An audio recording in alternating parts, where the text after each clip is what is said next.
নমস্কার, আমি দেবজ্যোতি। কলকাতা টিভির ডিজিটালে আপনাদের সকলকে স্বাগত জানাই। এসআইআর নিয়ে সাধারণ মানুষের ভোগান্তির শেষ নেই। গত কয়েকদিন আগে বিএলও হিসেবে সেরা পুরস্কার পেয়েছেন এবং তাকেই এবার ডাকা হচ্ছে শুনানিতে। এই ঘটনাটি ঘটেছে দক্ষিণ দিনাজপুরের বিএলও, তিনি ডাক পেয়েছেন শুনানিতে। তার নাম হচ্ছে সাজ্জাদ হোসেন। আগামী 18ই জানুয়ারি তাকে শুনানিতে তলব করা হয়েছে। এই ঘটনাটি দক্ষিণ দিনাজপুর জেলার বংশীহারিতে। কিন্তু কিভাবে তিনি ডাক পেতে পারেন সেই প্রশ্ন উঠছে গত কয়েকদিন ধরে। রাজনৈতিক মহলেও যথেষ্ট জল্পনা শুরু হয়েছে।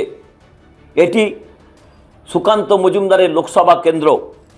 সেখানেই একজন বিএলও, যিনি গত কয়েকদিন আগে জাতীয় নির্বাচন কমিশনারের পুরস্কার পেলেন, নির্দিষ্ট টাইমে তিনি এসআইআর প্রক্রিয়ার কাজ করেছেন বলে তাকেই শুনানির নোটিশ দেওয়া হয়েছে।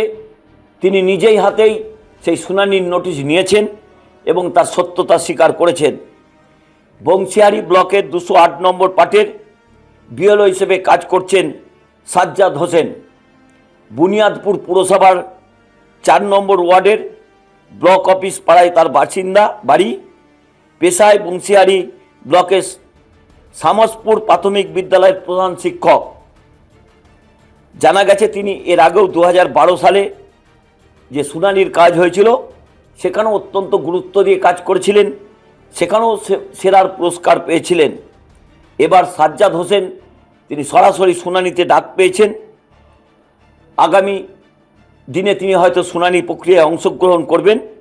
এই সাজ্জাদ হোসেন গত শনিবার তার নোটিশটি তিনি সংগ্রহ করেছেন এবং আগামী 28 তারিখ তাকে ডাকা হয়েছে। তারা যেটা সাজ্জাদ হোসেন জানিয়েছেন, তারা 6 ভাই বোন। যাবতীয় তথ্য দেওয়া হয়েছে 2002-এর তথ্য তালিকায় যে চিত্র উঠে এসেছে সেখানেও তাদের পরিবারের নাম রয়েছে। কিন্তু তাকে কেন ডাকা হয়েছে তা নিয়ে জল্পনা শুরু হয়েছে।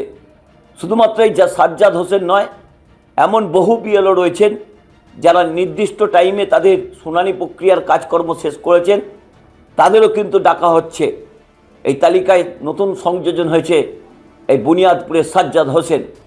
এর আগে অমর্ত্য সেনকে ডাকা হয়েছে, এর আগে তৃণমূল কংগ্রেসের সাংসদ দেবকে ডাকা হয়েছে, এর আগে ডাকা হয়েছে দেবাংশু ভট্টাচার্যকে, এর আগে ডাকা হয়েছে রাজ্যসভার সাংসদ সামিরুল ইসলামকে।